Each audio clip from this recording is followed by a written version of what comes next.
Se meu povo quer contratações para 2025, eu também quero contratações para 2025. Confesso que ainda um tanto impactado com o passeio que a gente levou do Flamengo no primeiro tempo lá no Maracanã.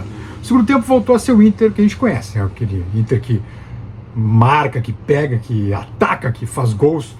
Por pouco não empatamos, né? Por pouco não empatamos. São aquelas derrotas didáticas, né? Uma derrota didática, uma derrota para, de repente, tu botar o pezinho no chão, de repente para aprender mais, daqui a pouco até mesmo para repensar em planos e reforços para o ano que vem. Por quê?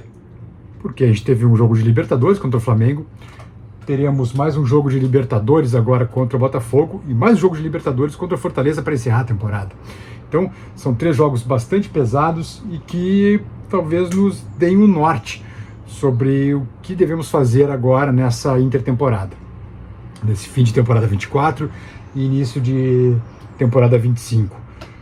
Porque eu confesso, o primeiro tempo contra o Flamengo foi assustador. Levamos 3-0, se levasse 4 ou 5 não seria injustiça alguma, porque o Flamengo simplesmente amarrou o Inter e o Inter entrou com a cabeça nas nuvens, né? O meio-campo não funcionou e o meio-campo não funcionando estourou tudo na defesa. Coitado, tava Fernando, Bernabé, Bruno, o Roger, o Vitão, todo mundo correndo para trás em direção ao gol. Quando tu corre para trás em direção ao teu próprio gol é que as coisas estão erradas. Enfim. Mas agora, quarta-feira, contra o Botafogo, um jogo de honra, né? Um jogo de honra. Não podemos deixar de forma alguma o Botafogo dar a volta olímpica no Beira-Rio, de forma alguma. E lembrando que se o Botafogo ganha, o Botafogo vai ser campeão no Beira-Rio. E isso não pode acontecer de jeito nenhum. É um jogo de enfrentar o atual campeão da Libertadores. Tomara que estejam de ressaca ainda, tomara, cansados, enfim. Mas é um jogo que o Inter tem que se impor. Em casa, com o estádio cheio, a gente tem que se impor nesse jogo. Até porque, para pegarmos talvez ou recuperarmos um pouco da autoestima que me parece, pelo menos para mim, no meu pensamento, foi um pouco perdida naquele primeiro tempo contra o Flamengo. Se a gente pensar que o Flamengo tem o time que tem, com os caras que ainda estavam fora por lesão, que ano que vem vai ter um time melhor ainda, possivelmente mais forte, bom, nós vamos ter que estar a corda esticada o tempo inteiro. Não estou dizendo que é impossível ganhar Libertadores, nem Brasileiro, nem Copa do Brasil, não é isso. Tanto que a gente chegou esse ano, né? No Brasileiro, na Copa do Brasil foi um fiasco. Agora, tem que ser corda esticada o tempo inteiro. E eu não sei se o Inter consegue. Não conseguiu contra o Flamengo. Contra o Flamengo, no primeiro tempo, o Inter entrou totalmente desligado. Apagadaço do jogo, não sabia onde estava. Enfim, o Roger consegue corrigir no segundo tempo. Porém, para 2025, bom, vamos precisar de gente. Precisa manter o grupo, e eu sei que é difícil de manter o grupo, porque não há plata. Vamos ter que vender 2 ou 3 jogadores, possivelmente 2 titulares. E os reforços talvez tenham que ser reforços, digamos, segunda prateleira, né? Porque o investimento que a gente fez esse ano foi muito forte. Não sei se temos condições para investimentos pesados, né? E vão precisar de grupo, sim. Por quê? O Fernando, por exemplo, é um cara que, olha, deve jogar 4 jogos num mês ano que vem. Não consigo ver o Fernando jogando quarta e domingo. Não consigo.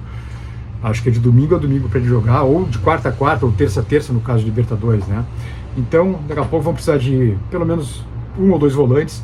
Eu tô com o pé atrás com o Thiago Maia.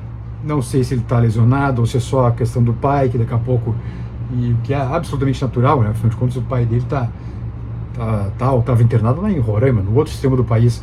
Mas eu estou desconfiado com essa queda de rendimento dele. Então, acho que a gente precisa de pelo menos 2 ou 3 meias, zagueiros, mais jogador de lado. E não sei se vão ter bala para contratar. Isso me preocupa um pouco. Mas eu acho que o jogo contra o Botafogo vai balizar o que a gente pode esperar do ano que vem e talvez, repito, até mexer no planejamento de reforços para 2025. Porque são 3 jogos didáticos, né? Bastante didáticos. Flamengo, Botafogo e Fortaleza. São 3 times que a gente vai encontrar na Libertadores do ano que vem. É claro que não na fase de grupos, mas talvez depois se encontre pelo caminho. E já vai dar para ter uma ideia do que a gente pode. Né? No fim do Brasileirão, a gente já vai ter uma ideia de Libertadores 2025. O que, por um lado, é bom e é importante para se planejar, mas, por outro lado, pode ser um pouco assustador, dependendo do que acontecer. Mas eu confio demais no trabalho do Roger, 100%. E acho que a grande responsa foi dos jogadores que entraram desligados contra o Flamengo. O Flamengo tem um timaço, né? Só que isso que eu digo, a gente vai encontrar esses caras ano que vem na Libertadores. Esse é o pepino. Então, talvez seja tenha sido uma derrota didática. Relógio na tela, por favor, meu caro Marcinho Benfica, e a gente já segue falando aqui de Inter. Só antes pedir o like de vocês e também se inscrever no canal. Bora lá.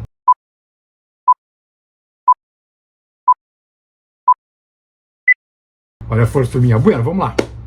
Fazer aquele merchan, né? O nosso livro 11, meu e do Andrés Vaz, já está à venda. É um romance histórico que conta a história da fundação do Inter, mas muito além dos irmãos Pop. Podem ter certeza disso. Personagens que vocês nunca tinham ouvido falar, numa extensa pesquisa feita pelo Vaz, de anos e anos e anos, inclusive entrevistando familiares dos Pop. Então é um livraço e ele está à venda por enquanto na Amazon, tá?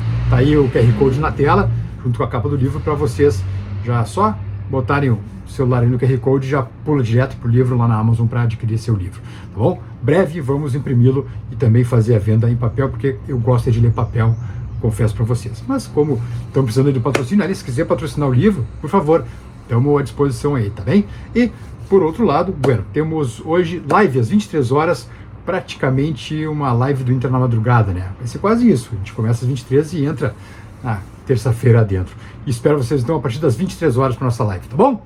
Então tá, gurizada. Nos vemos logo mais. Beijos. Tchau, tchau.